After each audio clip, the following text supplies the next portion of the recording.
पहाड़ों के दामन में बसा हुआ रायपुर गांव मानो खुदा ने फुर्सत से गढ़ा हुआ कोई कोना था। चारों तरफ ऊंचे ऊंचे पहाड़, जिनकी चोटियों पर सुबह सुबह बादल ऐसे उतर आते थे जैसे किसी बुजुर्ग की सफेद दाढ़ी हो। नीचे घाटियों में फैले खेत, जिनमें मिट्टी की खुशबू और मेहनत की महक हमेशा हवा में घुली रहती थी। इस गांव की जिंदगी सादगी से भरी थी। यहाँ के लोग कम बोलते थे मगर दिल से निभाते थे। इसी रायपुर गांव के आखिरी छोर पर, जहाँ कच्ची पगडंडी खत्म होती थी, एक छोटी सी कच्ची झोपड़ी थी।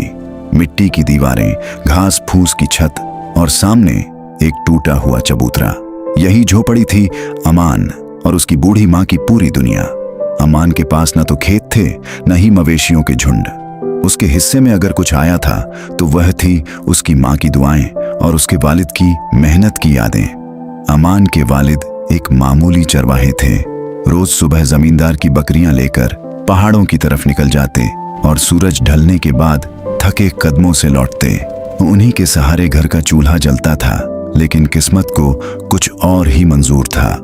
अमान की उम्र जब सिर्फ 12 बरस की थी, तब एक शदीद सर्दी की रात गांव पर आफत बनकर उतरी। बर्फीली हवाएं पहाड़ों से उतर रही थीं, झोपड़ी की दीवारें कांप रही थीं। उसी रात अमान के वालिद तेज बुखार में तप रहे थे। माँ ने पूरी रात उनके सिर पर ठंडी पट्टियां रखी, दुआएं मांगी, मगर सुबह होने से पहले ही वह इस दुनिया से रुखसत हो गए। उस दिन अमान का बचपन भी कहीं उसी चबूतरे पर दफन हो गया। वालिद की मौत के बाद घर की सारी जिम्मेदारी अमान की माँ पर आ पड़ी। वह खुद भी टूट चुकी थी, मगर बेटे के लिए मजबूत बनी रही। दिन में लोगों के घरों में काम करना, रात में बेटे को सीने से लगाकर सुलाना, यही उनकी जिंदगी बन गई। लेकिन बीमारी और लगातार रोने की वजह से उनकी आंखों की रोशनी धीरे धीरे जाती रही। पहले धुंधला दिखता, फिर सिर्फ परछाइयां, और आखिरकार ऐसा दिन आया जब अंधेरा ही उनका मुकद्दर बन गया। अमान ने यह सब बहुत करीब से देखा था। वह जान गया था कि अब रोने से कुछ नहीं बदलेगा, उसे खुद मजबूत बनना होगा। 12 बरस की उम्र में ही उसने अपने कंधों पर जिम्मेदारी का बोझ उठा लिया। वालिद के नक्शे कदम पर चलते हुए उसने उसी जमींदार के यहाँ काम पकड़ लिया। सुबह सूरज निकलने से पहले उठना, माँ के लिए थोड़ा बहुत खाना तैयार करना, उनकी लाठी उनके हाथ में देना और फिर बकरियों को लेकर पहाड़ों की तरफ निकल जाना। यही अमान की दिनचर्या थी। पहाड़ों के रास्ते आसान नहीं थे, कहीं नुकीले पत्थर, कहीं गहरी खाइयां, मगर अमान के कदम कभी नहीं डगमगाए। उसकी आंखों में एक ही सपना था, माँ को कभी किसी के आगे हाथ फैलाने की नौबत न आए। अमान का दिल बहुत साफ था, उसकी मेहनत में दिखावा नहीं था और उसकी बातों में मिठास थी। जो थोड़ा बहुत कमाता, उसी में से कुछ बचाकर उसने अपनी 4 बकरियां खरीदी। यह उसकी जिंदगी की पहली बड़ी कामयाबी थी। उन बकरियों को देखकर उसकी माँ की आंखों में अंधेरे के बावजूद उम्मीद की रोशनी झिलमिला उठती थी। अमान, वह अक्सर कहती, अल्लाह ने चाहा तो तेरा भी एक दिन अपना घर होगा। लेकिन अमान सिर्फ अपने बारे में नहीं सोचता था। गांव में अगर कोई भूखा दिख जाता तो वह अपनी रोटी आधी कर लेता। उसका मानना था कि मदद करने से रिस्क कम नहीं होता बल्कि बढ़ता है। यहीं से उसकी टक्कर हुई गांव के सबसे लालची आदमी गंगाराम से। गंगाराम सूद पर पैसे देता था, उसकी मीठी बातों में जहर छुपा रहता था। उसने कई बार अमान को अपने जाल में फंसाने की कोशिश की, मगर अमान सादा जरूर था, कमजोर नहीं।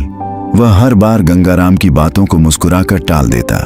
एक दिन की बात है, अमान अपनी बकरियों का रेवर लेकर पहाड़ी के पथरीले रास्ते से गुजर रहा था। दोपहर की धूप सिर पर थी, तभी उसे सामने से जमींदार का मुलाजिम मोहन आता दिखा। मोहन गधे पर एक बकरी की लाश लादे हुए था। अमान का दिल बैठ सा गया। उसने मोहन को रोककर पूछा, मोहन भाई, इस बेजुबान को कहां ले जा रहे हो? मोहन ने बेपरवाही से जवाब दिया, अरे अमान, ये बकरी बीमार थी, अब मर चुकी है। मालिक का हुक्म है कि जंगल में फेंक आऊं। अमान की नजर बकरी पर टिक गई। उसे कुछ अजीब सा लगा। वह पास गया और गौर से देखा। उसकी आंखें फैल गईं। बकरी के जिस्म में हल्की सी हरकत थी। रुकिए, अमान चीख पड़ा, यह जिंदा है, इसकी सांसें चल रही हैं। मोहन ने कंधे उचका दिए, बस आखिरी घड़ियां हैं, इसे छोड़ो। मगर अमान का दिल नहीं माना। उसे ऐसा लगा जैसे कोई आवाज उसके अंदर से कह रही हो, आज इसे छोड़ दिया तो यह जिंदगी भर उसे कचोटेगी। वह बकरी को लेकर सीधे जमींदार के पास पहुंचा। बड़ी आजी से बोला, साहब ये बकरी मुझे दे दीजिए, मैं इसका इलाज करूंगा। काफी बहस के बाद जमींदार ने बेजारी से कहा, ठीक है ले जाओ, मगर जिम्मेदारी तुम्हारी होगी। अम्मान ने बिना देर किए उस नीम मुर्दा बकरी को अपने कंधों पर उठाया और घर की तरफ चल पड़ा। उस दिन उसे नहीं पता था कि यही बेजुबान उसकी किस्मत का दरवाजा खोलने वाली है। अमान जब उस नीम मुर्दा बकरी को कंधों पर उठाकर अपनी झोपड़ी की तरफ बढ़ा तो उसके कदम भारी जरूर थे, मगर दिल अजीब से सुकून से भरा हुआ था। पहाड़ी रास्ते से उतरते वक्त कई बार उसे लगा कि बकरी का जिस्म और ढीला पड़ गया है। ठंडी सांसें, कांपता हुआ बदन, ऐसा लगता था जैसे जिंदगी और मौत आपस में रस्साक्षी कर रही हों। झोपड़ी के पास पहुंचते ही उसकी मां की आवाज आई, अमान बेटा आ गए क्या? अमान ने धीरे से जवाब दिया, हाँ अम्मा। जब मां को पता चला कि अमान एक मरती हुई बकरी घर ले आया है तो वह घबरा गईं। कांपते हाथों से लाठी टटोलती हुई बोली, बेटा हम खुद मुफलिसी में जी रहे हैं, एक और मुसीबत क्यों उठा लाए? अमान ने बकरी को सावधानी से नीचे रखा, मां का हाथ थामा और बड़े प्यार से कहा, अम्मा रसूल अल्लाह सल्लल्लाहु अलैहि वसल्लम का फरमान है कि हर जिंदा जान के साथ भलाई करने पर अज्र मिलता है। हो सकता है इसी बेजुबान की दुआ से अल्लाह हमारे घर में रहमत भेज दे। मां कुछ पल खामोश रहीं, फिर आह भरकर बोली, अगर तेरा दिल गवाही दे रहा है तो मैं तुझे नहीं रोकूंगी, अल्लाह तेरा निगाहबान हो। अमान ने झोपड़ी के बाहर एक छोटा सा इहाता बनाया। टूटी लकड़ियों, पत्थरों और सूखी घास से उसने जैसे तैसे एक घेरा खड़ा किया। उसी में उसने बकरी को लिटाया। उस बेजुबान की आंखें अध खुली थीं, मगर उनमें दर्द और थकान साफ झलक रही थी। आज से तेरा नाम मेहरबान है, अमान ने उसके सिर पर हाथ फेरते हुए कहा। मेहरबान के इलाज के लिए अमान हर रोज पहाड़ों से जड़ी बूटियां चुनकर लाता। उसे अपने वालिद की बातें याद थीं, कौन सी घास किस बीमारी में काम आती है। वह उन जड़ी बूटियों को पत्थर पर पीसता, थोड़ा पानी मिलाता और बड़ी सावधानी से मेहरबान के मुंह में डालता। शुरुआती दिन बहुत मुश्किल थे। कई बार ऐसा लगता कि अब मेहरबान नहीं बचेगी। उसकी सांसें उखड़ जाती, बदन ठंडा पड़ जाता। उन रातों में अमान सो नहीं पाता था। वह झोपड़ी के बाहर बैठा रहता, कभी बकरी की तरफ देखता, कभी आसमान की तरफ। या अल्लाह, वह फुसफुसाता, अगर इसकी जिंदगी में कुछ बाकी है तो इसे बचा ले। गांव वालों को जब यह बात पता चली तो तरह तरह की बातें होने लगी। कोई कहता अमान पागल हो गया है, तो कोई हंसकर बोलता भूखा पेट और बीमार बकरी दोनों साथ नहीं चलते। सबसे ज्यादा मजाक उड़ाता था गंगाराम। वह जब भी अमान को मेहरबान के पास बैठा देखता तंज कसता, वाह अमान, अब तू लाशें पालने लगा है, लगता है ये बकरी तुझे रातों रात अमीर बना देगी। अमान चुप रहता, न जवाब देता न गुस्सा करता। उसका यकीन था कि सब्र की आवाज सबसे बुलंद होती है। दिन बीतते गए। अमान रोज जमींदार की बकरियां चराने जाता। शाम को लौटकर पहले मेहरबान को देखता, फिर मां के पास बैठता। मां अपनी धुंधली आंखों से बेटे का चेहरा नहीं देख पाती थी, मगर उसकी आवाज में बढ़ती थकान महसूस कर लेती थी। बेटा खुद का भी ख्याल रखा कर, वह कहती। अमान मुस्कुरा देता, अम्मा जब तक आप दुआ दे रही हैं मुझे कुछ नहीं होगा। धीरे धीरे मेहरबान की हालत में सुधार होने लगा। पहले उसने आंखें पूरी खोलनी शुरू की, फिर अपने पैरों को मोड़ने की कोशिश की। एक दिन ऐसा आया जब वह लड़खड़ाते हुए उठकर खड़ी हो गई। अमान की आंखों में खुशी के आंसू छलक पड़े। अम्मा, वह दौड़कर अंदर गया। मेहरबान खड़ी हो गई है। मां ने कांपते हाथ उठाकर दुआ दी। अल्लाह का करम है बेटा। हालांकि मेहरबान अब भी बहुत दुबली और कमजोर थी, मगर उसकी आंखों में जिंदगी की चमक लौट आई थी। वह अमान को पहचानने लगी थी। जहां अमान जाता वह धीरे धीरे उसके पीछे चल देती। अमान उसे रोज पहाड़ी पर अपने साथ ले जाने लगा। उसे लगता था कि ताजी हवा और हरी घास मेहरबान के लिए दवा का काम करेगी। वह कभी उसे अकेला नहीं छोड़ता। अगर वह थक जाती तो अमान खुद रुक जाता। गंगाराम यह सब देखकर और जलता। देखना, वह गांव वालों से कहता, एक दिन यह लड़का इसी बकरी के चक्कर में बर्बाद हो जाएगा। मगर वक्त अपनी चाल चल रहा था। अमान को अभी यह अंदाजा भी नहीं था कि जिस बेजुबान को उसने मौत के मुंह से निकाला है वही आगे चलकर उसकी तकदीर का रास्ता बदलने वाली है। मौसम धीरे धीरे करवट बदल रहा था। पहाड़ों पर फैली हरियाली पहले से ज्यादा गहरी लगने लगी थी। हवा में पेड़ों की सरसराहट अब किसी खामोश दुआ जैसी महसूस होती थी। अमान रोज की तरह मेहरबान को लेकर पहाड़ियों की तरफ निकल पड़ता, मगर अब उसके कदमों में पहले जैसी थकान नहीं थी। शायद इसलिए कि उसके साथ अब वह बेजुबान भी थी जिसे उसने मौत के मुंह से वापस खींच लिया था। मेहरबान अब अमान के साए की तरह उसके पीछे पीछे चलती थी। जहां अमान रुकता वह भी रुक जाती। कभी कभी वह अपनी गर्दन हल्के से अमान की हथेली से रगड़ देती, जैसे शुक्रिया अदा कर रही हो। अमान को यह एहसास होने लगा था कि जानवर भी इंसान की नीयत और रहमदिली को समझते हैं। एक दिन अमान मेहरबान को लेकर पहाड़ी के उस हिस्से में पहुंचा जहां एक साफ सुथरा चश्मा बहता था। उस चश्मे का पानी इतना शफ्फाफ था कि नीचे पड़े कंकड़ तक गिने जा सकते थे। वहां की हवा में अजीब सी ताजगी थी, जैसे खुद कुदरत सांस ले रही हो। उसी जगह अमान ने पहली बार दरवेश बाबा को देखा। दरवेश बाबा एक बूढ़े फकीर थे। लंबी सफेद दाढ़ी, सादा लिबास और आंखों में गहराई। वह अक्सर एक छोटी सी गुफा के बाहर बैठकर अल्लाह के जिक्र में मशरूफ रहते थे। गांव के लोग उन्हें इज्जत की नजर से देखते थे, मगर बहुत कम लोग उनके करीब जाने की हिम्मत करते थे। उस दिन दरवेश बाबा कुछ परेशान नजर आ रहे थे। वह बार बार इधर उधर देख रहे थे, जैसे किसी को ढूंढ रहे हों। अमान का दिल गवाही नहीं दे रहा था कि वह यूं ही आगे बढ़ जाए। अमान ने पास जाकर अदब से सलाम किया। बाबा, क्या बात है? आप इतने परेशान क्यों लग रहे हैं? दरवेश बाबा ने भारी आवाज में कहा। बेटा, मेरा पोता जंगल में भटक गया है। मैं उसे हर तरफ ढूंढ चुका हूं, मगर वह कहीं नहीं मिल रहा। यह सुनते ही अमान का दिल कांप उठा। उसने बिना एक पल सोचे कहा, बाबा, आप फिक्र न करें, मैं उसे ढूंढ लाऊंगा। दरवेश बाबा ने अमान की तरफ गौर से देखा। जंगल गहरा है बेटा, रास्ते आसान नहीं। अमान ने शांत लहजे में जवाब दिया। अगर किसी की जान बच सकती है तो रास्तों की परवाह नहीं करनी चाहिए। अमान ने मेहरबान को चश्मे के पास छोड़ा और खुद घने जंगल की तरफ बढ़ गया। पेड़ों की डालियां एक दूसरे में उलझी हुई थी। जमीन जगह जगह से धंसी हुई थी। हर कदम फूंक फूंक कर रखना पड़ता था। काफी देर तक तलाश करने के बाद उसे दूर से किसी बच्चे की सिसकियों की आवाज सुनाई दी। कोई है? अमान ने आवाज दी। जवाब में रोने की आवाज और तेज हो गई। आवाज की दिशा में बढ़ते हुए अमान एक गहरे गड्ढे के पास पहुंचा। नीचे झांक कर देखा तो उसका दिल बैठ गया। एक छोटा बच्चा वहां फंसा हुआ था। उसके कपड़े कीचड़ से सने थे और चेहरा डर से सफेद पड़ा हुआ था। डरो मत, अमान ने हिम्मत बंधाई। मैं तुम्हें बाहर निकाल लूंगा। अमान ने अपनी पगड़ी खोली और उसे रस्सी की तरह इस्तेमाल किया। बड़ी सावधानी से उसने पगड़ी नीचे डाली। बच्चा कांपते हाथों से उसे पकड़ रहा था। थोड़ी मशक्कत के बाद अमान ने उसे सही सलामत बाहर निकाल लिया। बच्चा अमान से लिपट गया और फूट फूट कर रोने लगा। अमान उसे गोद में उठाकर दरवेश बाबा के पास लाया। जैसे ही दरवेश बाबा ने अपने पोते को देखा, उनकी आंखों से खुशी के आंसू बह निकले।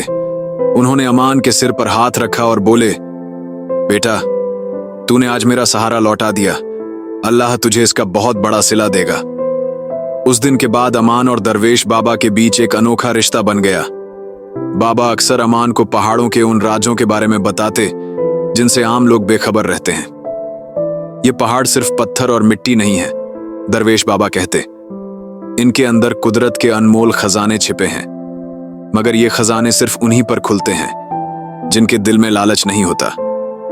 अमान चुपचाप उनकी बातें सुनता। वह महसूस करता कि बाबा की हर बात में कोई ना कोई सबक छिपा है। इधर मेहरबान की सेहत में भी तेजी से सुधार हो रहा था। वह अब दौड़ने लगी थी, खेलती थी और अमान को देखकर मिमियाने लगती थी।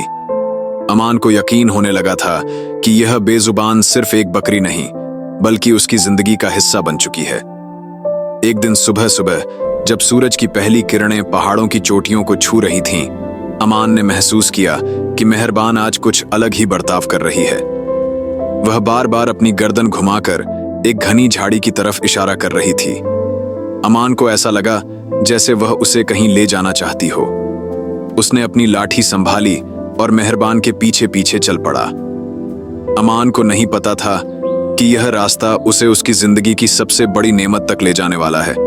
मेहरबान की चाल में आज अजीब सी बेचैनी थी। वह बार बार आगे बढ़ती, फिर रुककर अमान की तरफ देखती, जैसे यकीन कर रही हो कि वह उसके साथ आ रहा है।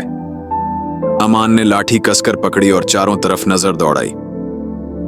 यह पहाड़ी इलाका आम रास्तों से अलग था। यहाँ इंसानी कदमों के निशान बहुत कम दिखाई देते थे। हवा में फूलों और गीली मिट्टी की मिली जुली खुशबू थी। हरियाली इतनी घनी थी कि सूरज की रोशनी भी छन छन कर जमीन तक पहुंच रही थी। अमान को अपने दिल में अजीब सा सुकून महसूस हुआ, जैसे वह किसी मुकद्दस जगह पर आ गया हो। कुछ ही दूर जाकर मेहरबान एक ऊंचे टीले के पीछे रुक गई। उसने अपने खुरों से जमीन को रेदनी शुरू कर दी। मिट्टी उछल उछल कर अलग होने लगी। मेहरबान की आंखों में एक अलग सी चमक थी। क्या हुआ मेहरबान?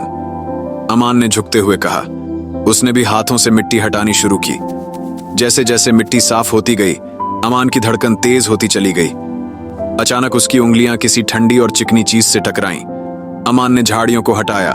अगले ही पल उसकी आंखें हैरत से फैल गईं। मिट्टी के नीचे एक बेहद खूबसूरत और चमकदार पत्थर दबा हुआ था। वह बिल्कुल शफाफ था, मगर उसके अंदर सुनहरी रगें ऐसे दौड़ रही थीं जैसे सूरज की किरणें पानी के अंदर थिरक रही हों।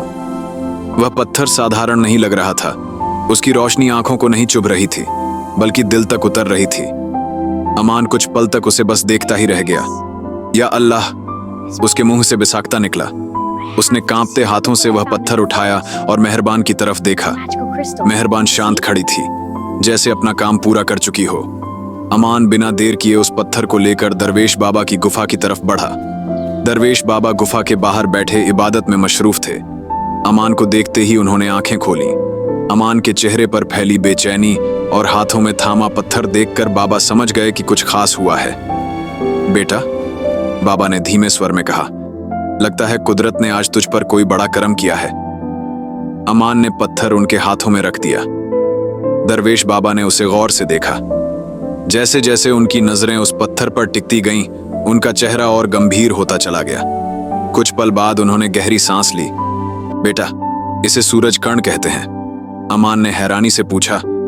सूरज कण? हाँ, बाबा बोले। ये कोई मामूली पत्थर नहीं, ये सदियों में एक बार मिलता है। पुराने जमाने में बादशाह इसे अपने ताज में जड़वाते थे। यह कुदरत का वो तोहफा है जो सिर्फ उसी को मिलता है, जिसके दिल में लालच की कोई जगह नहीं होती। अमान ने सिर झुका लिया। बाबा, मैं नहीं जानता कि मैं इसका क्या करूंगा। मेरी बस एक ही तमन्ना है, मेरी माँ की आंखों का इलाज हो जाए और मेरे गांव के लोग भूख और कर्ज से आजाद हो जाएं। दरवेश बाबा की आंखों में नमी आ गई। उन्होंने अमान के कंधे पर हाथ रखा।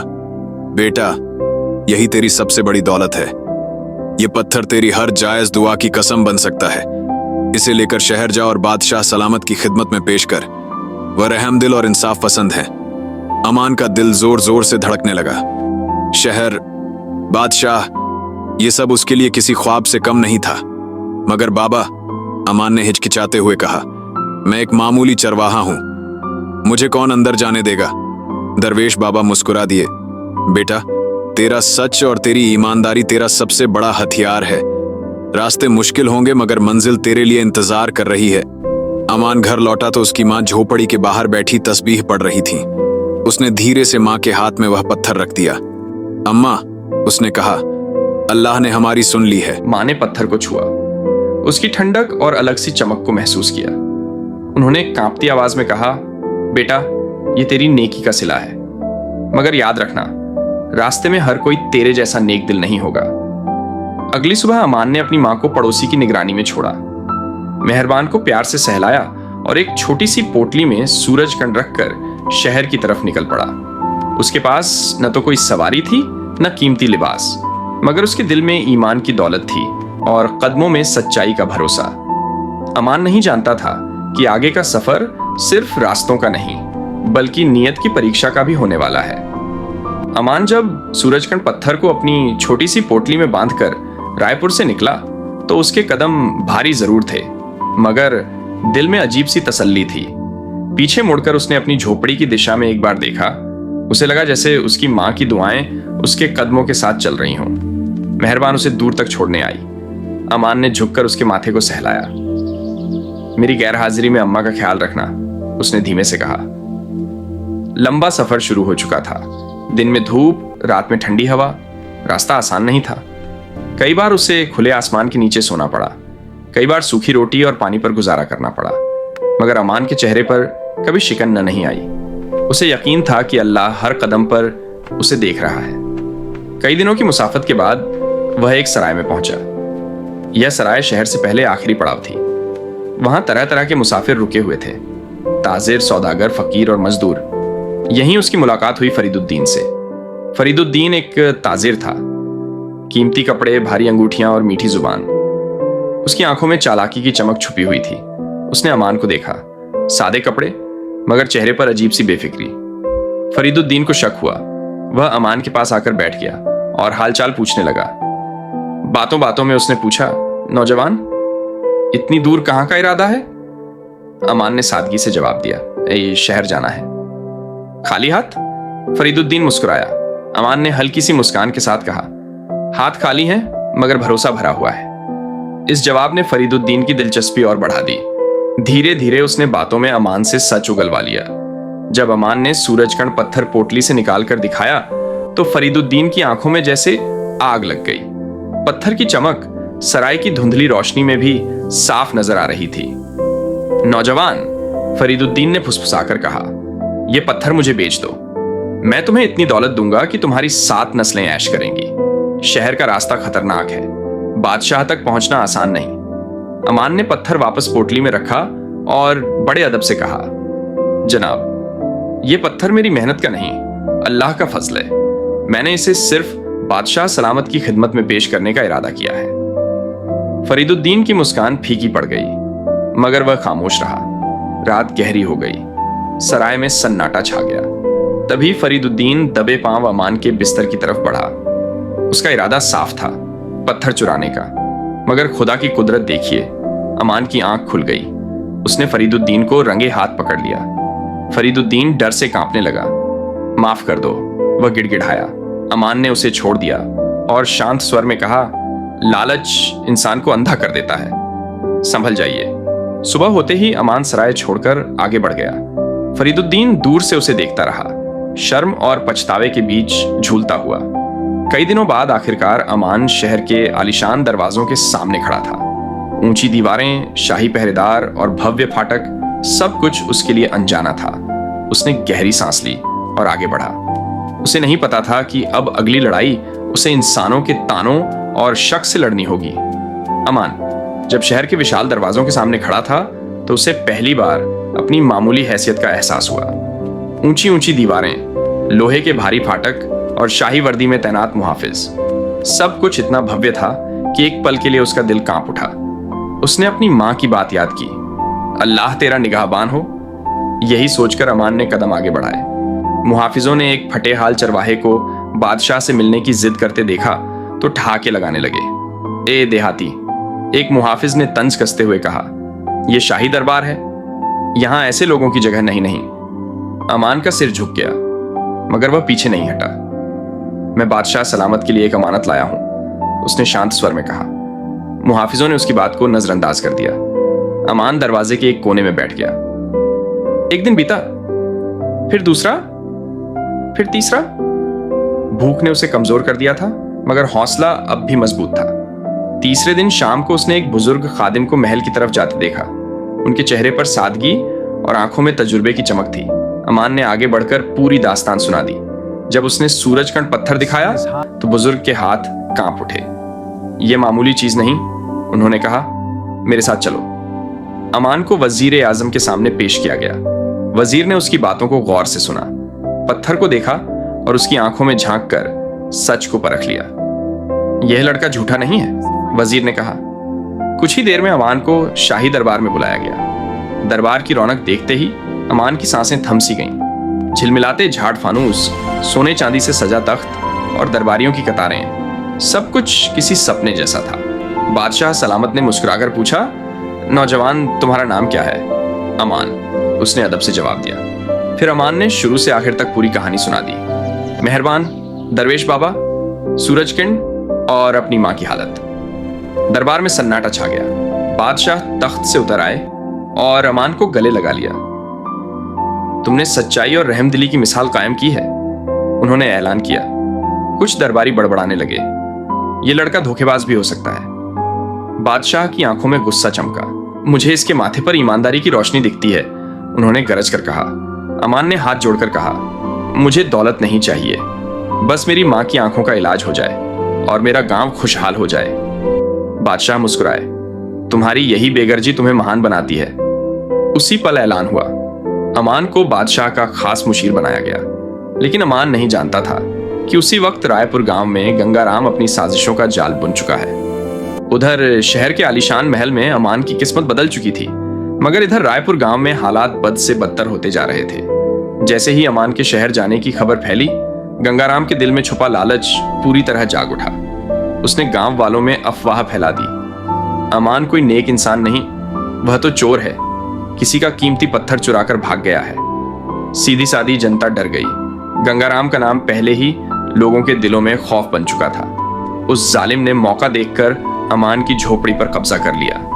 जब अमान की बूढ़ी मां ने विरोध किया तो गंगाराम ने सख्ती से कहा, यह घर अब मेरा है, अगर जान प्यारी है तो यहां से निकल जाओ। अंधी मां, कांपते हाथ, लाठी का सहारा, उनके पास न लड़ने की ताकत थी न रोने की। वह उसी रात झोपड़ी छोड़ने पर मजबूर हो गई। मेहरबान बकरी उनकी परछाई बनकर साथ चल पड़ी, जैसे उसे समझ आ गया हो कि अब उसकी जिम्मेदारी मां की हिफाजत करना है। बेचारी मां दरवेश बाबा की गुफा के पास जा बैठी। वहां पत्थर की ठंडी जमीन, ऊपर खुला आसमान और होठों पर सिर्फ दुआ, या अल्लाह मेरे बेटे को सही सलामत रखना। गंगाराम का जुल्म यहीं नहीं रुका, उसने गांव वालों को धमकाया, जो भी अमान की मां की मदद करेगा उसे गांव से निकाल दिया जाएगा। डर के मारे लोग चुप हो गए। सिर्फ दरवेश बाबा ही थे जो मां को ढांढस बंधाते रहे। इधर शहर में बादशाह सलामत ने अमान को 1 हफ्ते की इजाजत दी। जाओ, बादशाह ने कहा, अपनी मां को खुशखबरी दो और गांव की सूरत बदलो। अमान को क्या पता था कि उसकी मां इस वक्त किन हालात से गुजर रही है। शाही घोड़े, 2 खास मुहाफिज और कीमती तोहफों के साथ अमान रायपुर की तरफ रवाना हुआ। उसका दिल सिर्फ मां और मेहरबान के ख्यालों में डूबा हुआ था। लेकिन जैसे ही वह रायपुर की सरहद में दाखिल हुआ, उसे अजीब सी खामोशी महसूस हुई। न कोई मुस्कान, न कोई आवाज। लोग उसे देखकर नजरें चुराने लगे। तभी गांव के बुजुर्ग चौधरी हरदेव दबे पांव उसके पास आए। उनकी आवाज कांप रही थी। अमान बेटा, यहां मत रुकना। गंगाराम ने बहुत बड़ी साजिश रच दी है। तुम्हारी मां को घर से निकाल दिया गया है। अमान के पैरों तले जमीन खिसक गई। उसकी आंखों में आंसू भर आए, मगर यह आंसू कमजोरी के नहीं, ये गुस्से और इंसाफ की आग थे। उसने शाही मुहाफिजों की तरफ देखा और सिर्फ इतना कहा, चलो आज सच और झूठ का फैसला होगा। अमान सीधा गांव के चौक की तरफ बढ़ा। जब गांव वालों ने उसे शाही घोड़े पर सवार देखा तो हैरत से आंखें फटी रह गईं, मगर अमान का दिल कहीं और था। उसने अपनी झोपड़ी की तरफ देखा। वहां गंगाराम का लठैत खड़ा था। अमान ने बिना रुके घोड़े की लगाम मोड़ी और पहाड़ी की तरफ बढ़ गया। उसका यकीन था मां वहीं होगी, दरवेश बाबा के साए में। अमान ने जैसे ही घोड़े से उतरकर पहाड़ी की पगडंडी पर कदम रखा, उसका दिल जोर जोर से धड़कने लगा। यह वही रास्ता था जिस पर वह सैकड़ों बार मेहरबान को लेकर चला था, मगर आज हर पत्थर, हर पेड़ उसे किसी अनहोनी का एहसास दिला रहा था। गुफा के पास पहुंचते ही उसे एक जानी पहचानी आवाज सुनाई दी। मेहरबान की आवाज। अमान ने बिना कुछ सोचे दौड़ लगा दी।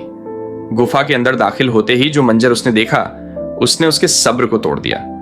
उसकी बूढ़ी मां फटी हुई चटाई पर बैठी थी, हाथ में तस्बीह, होठों पर दुआ और चेहरा सुकून से भरा हुआ, जैसे उन्हें यकीन हो कि उनका बेटा जरूर लौटेगा। मेहरबान उनके कदमों में सिर रखे बैठी थी, मानो पहरेदार बनकर। अम्मा, अमान की आवाज भर्रा गई। मां के कांपते हाथ हवा में उठे। उन्होंने अमान का चेहरा टटोला, फिर उसे सीने से लगा लिया। मुझे पता था, वह रोते हुए बोली, मेरा अमान जरूर लौटेगा। अमान फूट फूट कर रो पड़ा। दरवेश बाबा चुपचाप पास खड़े यह मंजर देख रहे थे। उन्होंने अमान के सिर पर हाथ रखा। बेटा, आज तेरे सब्र की परीक्षा पूरी हुई। अमान ने मां को सहारा देकर शाही पालकी में बिठाया। मेहरबान आगे आगे चल पड़ी। पूरा काफिला गांव के चौक की तरफ बढ़ा। वहां गंगाराम अपने गुर्गों के साथ लाठियां ली खड़ा था। अमान को देखते ही वह चिल्लाया, पकड़ लो इस चोर को, ये मेरा पत्थर चुराकर भागा था। अमान शांत था। उसने सीधे उसकी आंखों में देखा। गंगाराम, लालच ने तुम्हें अंधा कर दिया है। उसी पल एक शाही मुहाफिज आगे बढ़ा और बादशाह का फरमान पड़ा। शाही मुहर देखकर गंगाराम के हाथ पांव फूल गए। गांव में सन्नाटा छा गया।